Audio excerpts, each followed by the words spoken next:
Welcome to the Stories We Tell Ourselves podcast, episode 3.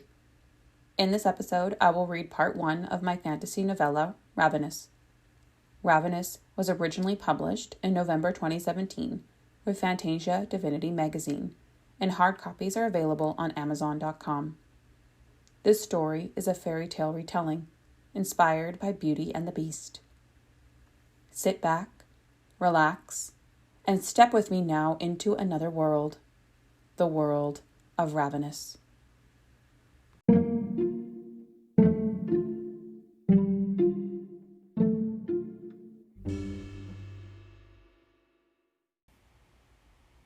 Ravenous.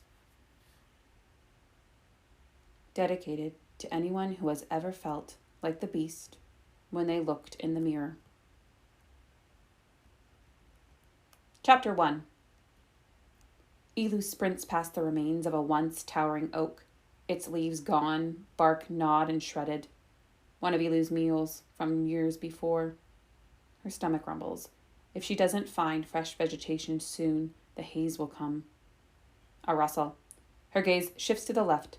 She sniffs, zones in, a pulse beating loud, her own matching in reply. Rabbit. Elu looks up. The sun streams through the sparse branches above, warm upon her limbs, soaking each hair follicle, the dark mass thickening. Her pulse calms. She bounds light and agile across the withered ferns to meet the wandering rabbit. "Hello there," she smiles. The rabbit jumps back, freezes. It's thinner than ideal, ribs jutting out over its stomach. Elu holds out her hand. Once, she could speak to the creature and be understood. Now the minds and souls of the animals are lost to her. The rabbit sniffs. Its nose twitters. Then it hops up to Elu's fingers. She scratches the rabbit behind the ears. Elu sees red. She blinks, shakes her head. The rabbit's fingers are covered in a liquid substance. "Where did you find that?" She points to the berry stain. The rabbit tilts its head as Elu's stomach growls. The sunlight fades. Night will soon be upon her. Her eyesight will be clear. The rabbit hops back and darts around a tree. Elu leaps after, sniffing, hoping for the scent of huckleberries carried on the wind. But something else fills her nose. She falters, as if hitting a rock wall. Red haze veiling her vision. Another growl. Her stomach a creature twisting within, clawing to get out. Blood. She smells fresh blood. She falls to her knees, shakes her head. It's happening. Hundreds of years she's been in control, and now it's happening again. She must get home, must get away. She loses sight of the rabbit and turns back in the direction she came, through the decaying forest, until she reaches the edge of a cliff. Up she climbs, up towards home. Chapter 2. Cassius stumbles forward, misses the first porch step, and trips down the remaining 2. He nearly slips into the mud, but grabs the reins of an awaiting horse. The animal protests, whinnying loudly. Cassius pats her on the head, and she calms. "Next time you come in," McRuff bellows, "you pay with gold, and not your dandy-looking grin." The barkeep stomps back into the tavern, the doors swinging shut. The tinny melody of the quadrille being played on the fiddle wafts loud and clear into the dark night. Cassius kicks the dirt, stumbles, then rights himself. "Insolent, no good, half-tarted ingrate." He utters the insult loud enough to rival the music. He turns to the horse, a milk chocolate filly. "Hello, darlin'." He scratches her ear, and she leans in for more. He admires her build, solid and strong, a good horse to keep. Cassius snorts. Certainly, Ruggerton owes him for the last 2 games of cards. He fumbles with the rein tied to the porch rail, but the rope keeps slipping. He sees 1 rope, then 2, then 1, then 2. He roars, yanking hard. The horse snorts. Cassius glares at her. "Don't laugh at me." "Brother, leave the horse." Footsteps near, marching on the road behind. A voice like Cassius's tenor, only lower. Atrum, his eldest brother.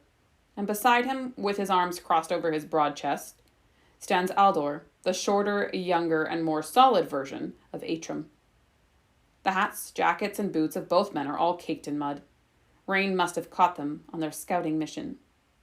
Though only 10 years Cassius's senior, Atrim could pass for his father, what with all the lines in his face created by the wilderness. Cassius bears no such lines. He wears smoothing lotion on his face every night before bed, though he's nearly out of his last bottle from Darton City. I'm just having a bit of fun, Cassius smiles. His brother blinks. If Atrim was the serving girl Nancy, the smile would work. We've been out looking for gold. Atrim leans in, sniffs. While here in Port Alice, you're spending what little we have remaining on booze and God knows what else. Not true, Cassius staggers, grabbing the horse's mane. She squeals, pulls away.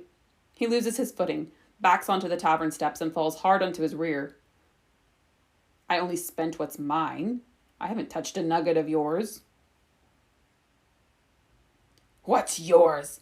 Aldor grabs Cassius by the lapels, lifting him off the wood so that the young man's feet no longer touch the stairs. We are all out here in this godforsaken land trying to start a new life. It's not every man for himself, Cassius. Cassius chokes, struggles, his head fuzzy. Atrim pulls Aldor back by the shoulders. Steady, Aldor. Save your energy for the gold. Aldor drops Cassius in the mud. It sprays out, striking his face and white linen shirt. Fortunately, most of it is protected under his blue brocade jacket, but his neck burns. Atrim crouches before him. If you want to continue with your easy little life, with your booze, your cards, your women, you're going to have to pull your own weight. Father brought us out here to find our fortune, but it's very possible to slip while out scouting, and it's easy not to find a body. Old man Fulton disappeared just last week, hunting up Mount Renal. So if you don't start doing your part, beware. Dead weight can easily be cut off. Atrim rises, waves Aldor to follow. They snicker as they walk across the empty street, towards the rooms by Madame Fultur. Cassius frowns. Atrim would never hurt him. However, growing up with two older brothers, it isn't the first time he's experienced a death threat. He sighs, his body aches, and the mead has fogged up his head. He longs for a bath and a nice lie down in his bed. Well, not his bed. The bed in the room he shares with Father Atrim and Aldor, a room they rent from Madame Fultur, a tall woman whose face looks as if it were the victim in an explosive pickling accident. Cassius shudders at the image. No, it isn't his bed, isn't his room, and it definitely isn't his home. Home. Darton City. Thousands of miles away. The prime of luxury, of refinement, and of women who dance for you all evening and then come home into your bed. Women without Lyme disease or scurvy or missing teeth. Respectable women. Thunder booms. The clouds let loose their rain on the town of Port Alice. But everyone smart is inside the tavern. Cassius groans. The women in McRuff's tavern may not be respectable, but at least they're warm. He shoves himself to his feet, attempts to untie the horse again, but the rope is too tight. Damnation. He lets her go with a slap on her rump, stumbles over to the rooms. In the 10 yards it takes to reach the door, he's soaked through. Bloody rain. He stomps his boots on the mat until mud no longer splays off. He's been flicked too many times on the ear by Madame to shirk this task. He shivers. Every other day the rain tortures him. The opposite of life in Darton, where the sun shines bright and the azure ocean seduces him to the beach. He sighs. At least there, when Father had been a prospering sea merchant, Cassius had been useful. He grew up jumping on and off the ship, passing messages to his brothers, worrying his 3 younger sisters when he'd dive into the ocean, then pop up in the surf several minutes later. He stomps up the stairs, thighs heavy. His legs are made for the sea, not the wilderness. Yes, Atrim makes he makes a point. Without gold, they'll never get back to Darton City. His sisters will never find wealthy matches, and he'll never entice a richly endowed, preferably attractive, desperate damsel to marry him. Without gold, they're lost. But really, his father and brothers are more useless at finding gold in the Tyrian wilderness than if they'd started their own circus and began flying on the trapeze. Bloody hell, they're all idiots. Chapter 3. What did you say your name was? Artruvius asks, frowning at the man before him. He takes another swig of ale. I did not say.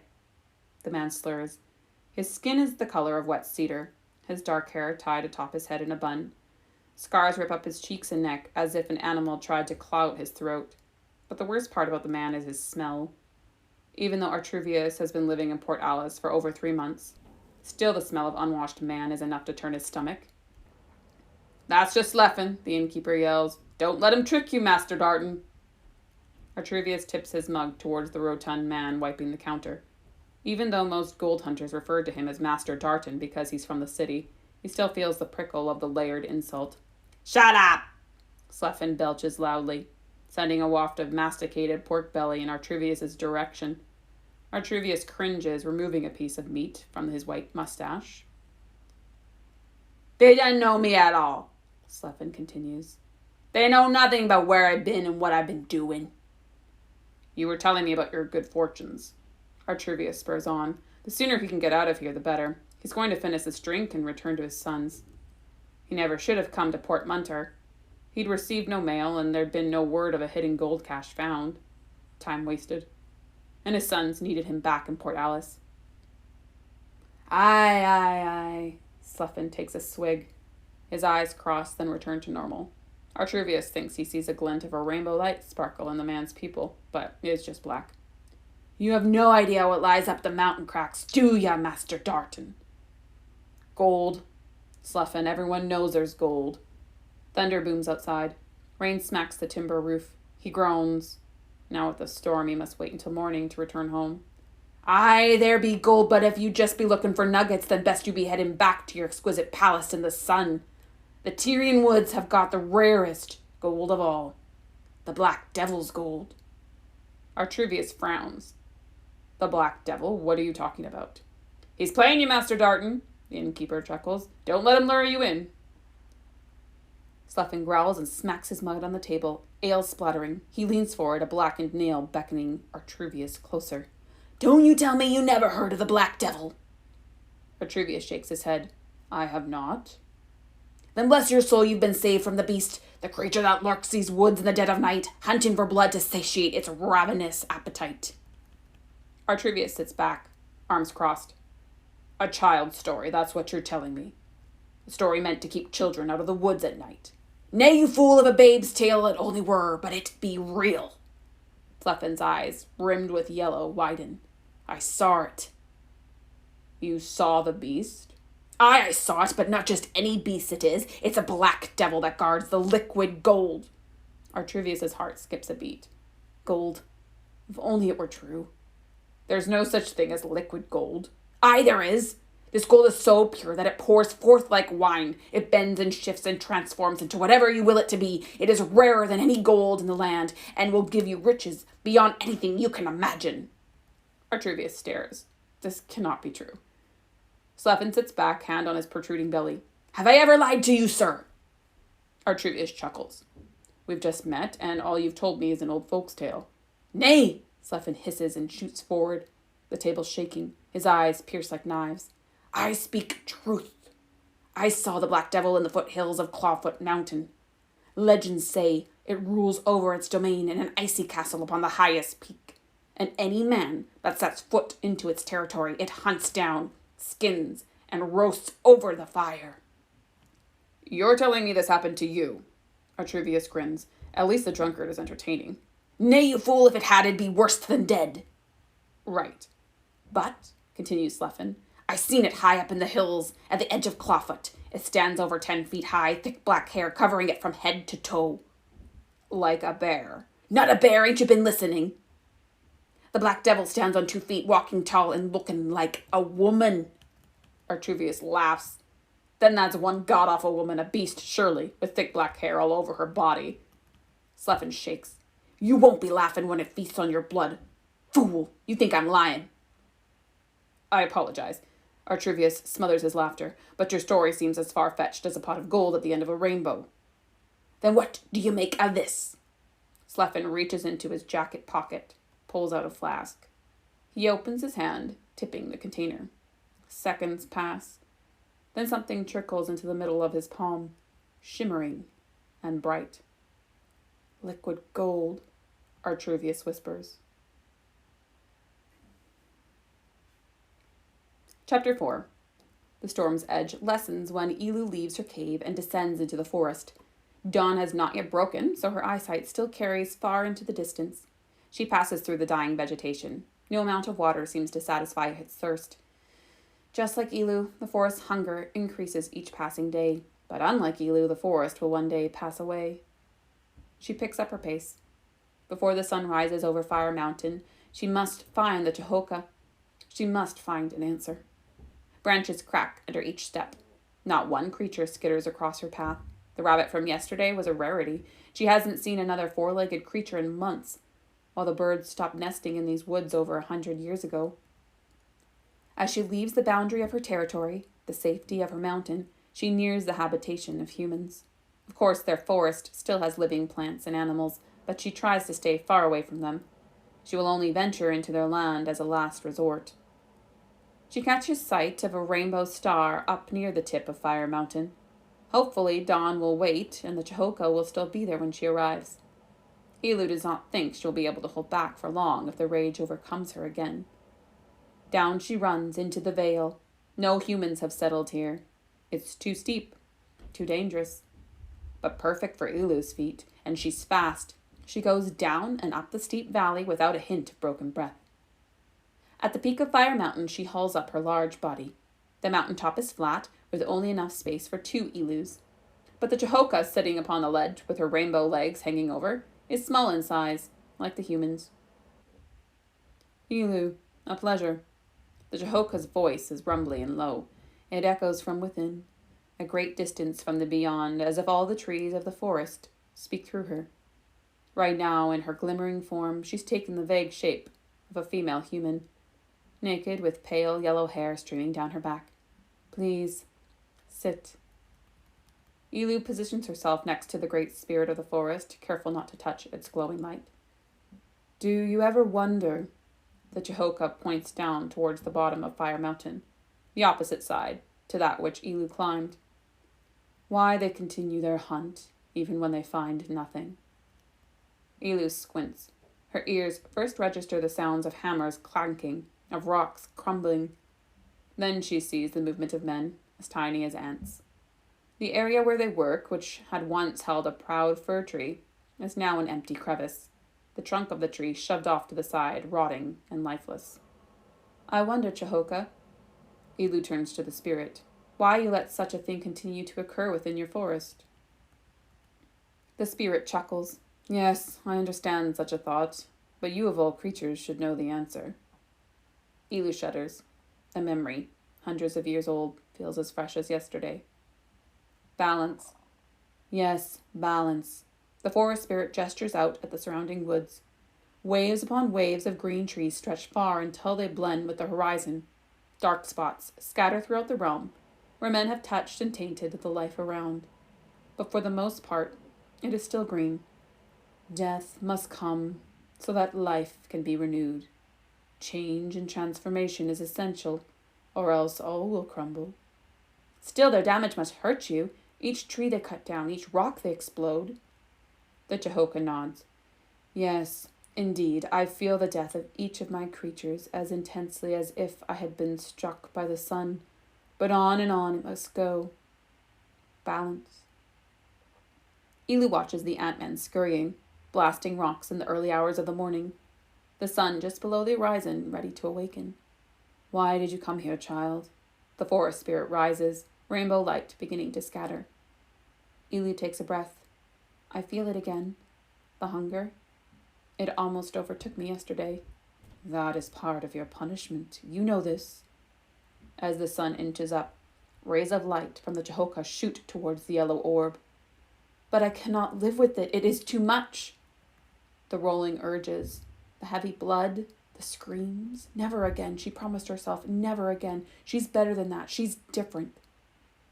Be at peace. It is part of your journey. No, I don't want to hurt another soul. Not again. You know what choice you have. You can end the punishment. The Chihoka's image is nearly gone, absorbed into the light. The sun just above the horizon sneaks behind a dark gray of the cloud. The torment is yours to choose. The spirit disappears. Ilu howls, loud, echoing across the rocks, trees, and rivers. The men look up, but only see the sun rising like a blazing flame over Fire Mountain and vanishing behind the clouds. Deep beneath the surface, the earth shakes. Chapter 5. A howl, like a giant wolf, echoes from far across the trees. Artruvius freezes, listening. His horse whinnies, rearing up and tearing out of his hold. "Becca, wait!" he shouts after her. She surges ahead and out of sight. For a moment, he considers chasing her. She'll be okay. She's a smart mare. She'll find her way to Cassius. He turns his gaze up, seeing the tip of a mountain spike through the trees. A beast in the woods, guarding a hoard of the rarest gold in all of Tyr. It's too fantastical. But if it's true, if a change in his family's fortune is as quick a shift as the hurricane that had him undone, lost his boats, his wealth, the mother of his children all at once, he must at least make an attempt. He digs his walking stick into the dirt and quickens his pace. He's done with the mining, the digging, the scouting missions leading nowhere.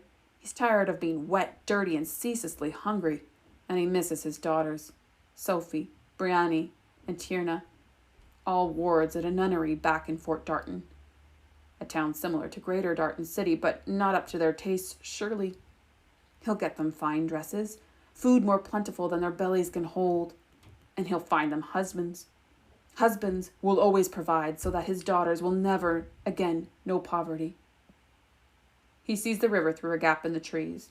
Its width is engorged from the recent torrential storms. By God, let there be a break in the weather for at least one day. He pauses. Sleffen had said 7 miles north by Eagle Crow River. He listens. The sound of screeching, vaguely resembling an eagle, seems to come from the water. 7 miles north, then. He charges up, using the river as his guide. With gold in his thoughts, he begins to whistle. Chapter 6. "Calm down, Atrum." Cassius sits by the bedroom fireplace, watching his pacing brother. "I'm sure father's fine. You worry too much."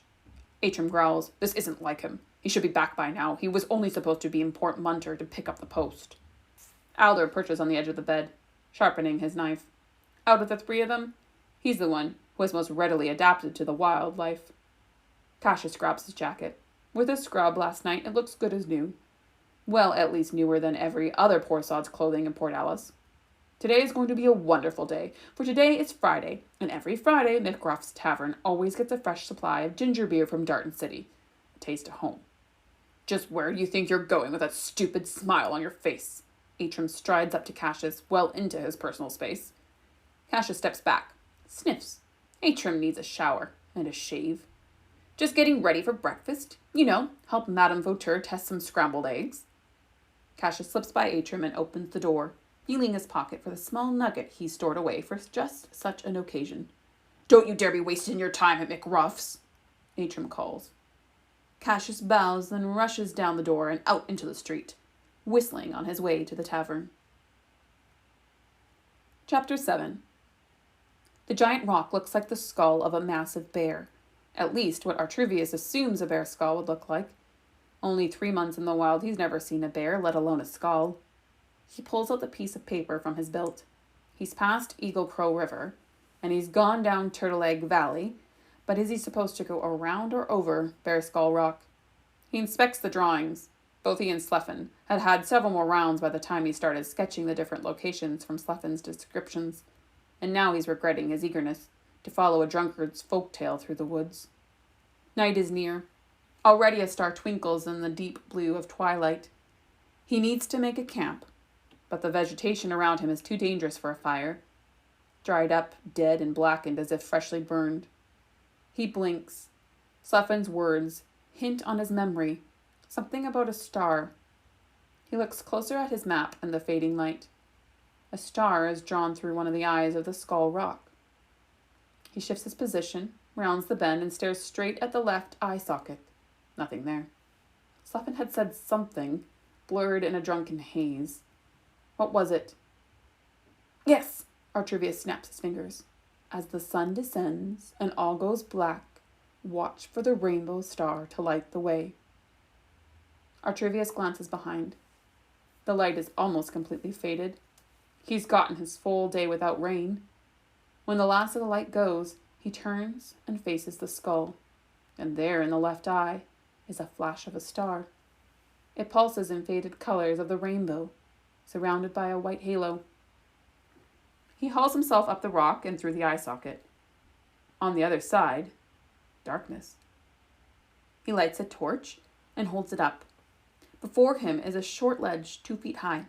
He jumps down onto dry dirt and heads up the side of a steep mountain that had been obscured by the massive rock. The moon rises almost as soon as he begins his climb and lights his way. No need for a torch. He puts it out and back in his rucksack. The mountain surges up, his legs burning with each step. He pauses on a ledge to take a drink, the cool water wetting his mouth. He doesn't have much to spare. He'd been a fool, only packing for 1 day. But he decided to go searching for the liquid gold on a whim, wanting to see if Sleffen's tale held any truth. But now that he's this far and Sleffen hadn't been wrong with the directions, he might as well go further, just in case. He turns, climbing again on the steep mountain ledge. The rock slips and he falls back. His rucksack shifts off his shoulders, and he smacks his head. Throbbing, for a moment he sees black, then the stars above, but they blend together. He feels wet. Reaching up, he touches liquid. Blood streams out. He rolls over with a groan, reaches for his sack. It's not on the ledge. He scurries to the edge, but he can't see in the dark sea of green below. He rips at his once white shirt and pulls off a long strip, wraps it once, twice, 3 times around his head, tying off tight. The pounding continues. He should go back down. It isn't safe. He's lost his sack, his food, but not his water. He reaches for the canteen at his belt, feels it, but it's wet. The lid loose, the water gone. He looks up, sees a flash of light from the rainbow star. Sleffen's words fill his mind. Up at the top of the rainbow peak, there on Clophet Mountain, you will find the Black Devil and her liquid gold. He's close. He can feel it. He continues up the mountainside, 1 step at a time. Chapter 8. Face up, Cassius calls. The group around the table glare at him over their cards. Ruggerton tips down his brown cap. You heard me, Cassius says. I'm calling it. He lays his cards out. 4 deuces and an ace bomber. He grins wide, reaching for his winnings, at least 10 times the gold nugget he used to buy into the game. Just a minute, dandy boy, Ruggerton's gray mustache twitters. He lifts his head, exposing black teeth. He places his card on the table, 1 by 1. Cassius's heart seizes, searing like a knife through flesh. 4 skirts and a jack terrier. Ruggerton howls with laughter, hauling in his prize. Cassius's eyes dart around, spotting the entrance of the tavern. 2 solid men stride in through the swinging doors. Damn it! Cassius jumps up and ducks behind a wooden post. Another go, hey, dandy boy? Ruggerton laughs again, dealing out the next hand. Cassius hides behind the corner table, wary of his brother's eyes. Of course he isn't afraid of them. Cassius LeBeau answers to no man but himself. He just prefers to stay out of their sight a while. He slips between the tables, aiming for the back door that leads to the kitchens. Maybe Nancy will hide him beneath her skirt. She's done that once or twice before. Cassius snickers. Atrim and Aldor speak to someone at the bar, a man with dark hair and a high bun. Their focus on the man is just the distraction Cassius needs. He speeds across the open space between the last table and the back door. He just needs 3 seconds, then he'll be out of here. Tell me when you last spoke to him. Atrim's voice, quiet but harsh. Cassius ducks out the door, but lingers near a crack in its wood. Let go of me, you mangy cur! The other man's voice slurs with liquor. Cassius turns to leave. Maybe he can find Nancy somewhere back here. You will tell me what I want to know about my father, or so help me, that'll be the last drop of drink you'll get from this and every other establishment. Cassius pauses. Facing the door, he pushes it ajar and leans forward. Holy hell and the devil! The man shouts. Let me be! I spoke to him less than a 5th night ago. 5 days? Atrim's voice quickens. In Port Munter? Aye. Cassius spies Aldor, fist curled tight on the counter, gaze fixed on the other man. His face is the color of burning embers. Beside him, Atrim holds the man by the scruff of the neck. "Aye," the drunk man continues, his voice more shaky than slurred. "But he should be back by now." He chortles and coughs as if his lungs are full of coal dust. "What's so funny?" Atrim spits out each word. "He's probably left y'all behind, taking the gold himself." The man continues to cackle, witch-like. "What gold? What are you talking about?" Other people in the bar quiet as Atrim's voice grows louder. The man leans in. "He's gone to find the Black Devil, to find its gold." Gold. Father had listened to this man? Had gone to hunt down this insane man's gold? "What's the Black Devil?" Atrim shakes the man by the shoulders. "Tell me what that is." But the man hiccups and passes out, face first into a bowl on the counter. "McRuff," Atrim barks, turning to the barkeep. "What do you know of the Black Devil's gold?" McRuff chuckles. "That be Sleffen, mate. The slickest tongue in these hills. He can spin a tale as easily as a spider its web." "That doesn't answer my question." Atrim slams his fist on the counter. Cassius starts. He's never seen his eldest brother so distressed. Aldor was smoke out of his ears, sure, but not Atrim. Atrim, the once hopeful barrister, always so composed. "Calmness, Sir Darton. I'll tell you what you wish to know." His voice drops. Cassius presses in further. The door creaks. "The old ones tell of a black devil that roams these hills, high above where the eye can see. The beast kidnaps wanderers who get lost from the trail, entices men with a whistling moo, moo, moo call." "Clapping sound is what I heard it was," another man jumps in. "Either whistling or clapping," continues McRuff. "But if you mimic the sound, you'll draw the beast towards you. And when it catches you, it'll put you on its back in a sack made of bones and carry you off to its lair. Once there, it will roast you alive and eat your carcass whole." Cassius grimaces. "Disgusting." "And what about the gold?" Atrim snaps. McRuff angles his head. "The story goes that the Black Devil has hoarded caches of gold from its victims. The total no one knows. But we all know this. Many a man who has found fortune in these mountains has disappeared shortly after, never to be heard from again." The room is silent. Cassius hears his own breath. Too loud. It drowns out McRuff's story. He cups a hand by his ear. "As much as I love a good bedtime story," Atrim folds his arms, "I'm more interested in finding my father. If your father went after the Black Devil, you can best be saying your goodbyes and asking the Lord of Light to fetch him, because no man except Sleffen has ever come back from the search." "This imbecile?" Atrim points at the drunkard, snoring in the bowl of chowder. "I thought you said he spins stories." McRuff leans in. "Where do you think Sleffen got all those scars?" Atrim and McRuff continue in discussion, too low for Cassius to hear. He moves closer. He can almost make out their words when the door swings open. Nancy on the other side, a pile of used dishes in her arm. Cassius falls forward, smacking to the floor. "Cassius," Atrim barks, "get up. We have work to do." Cassius peers up from the ground, seeing stars. Alder has the passed-out crazy man slung over one shoulder. Atrim stands at his right, arms crossed. "Actually, you know what, Atrim?" Cassius scrambles up, stepping back through the door. "I think I'll be better suited waiting here for Father. After all, if he comes back, he'll be wondering where you are, and I'll be here to tell him that—" "Quiet, Cassius! You're coming with us," Atrim shouts, heading towards the entrance. Alder quickly steps forward and grabs Cassius by the arm, his grip digging in, making him gasp.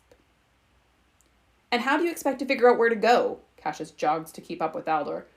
Once outside, they head down the tavern stairs. "We'll wake him up and ask him."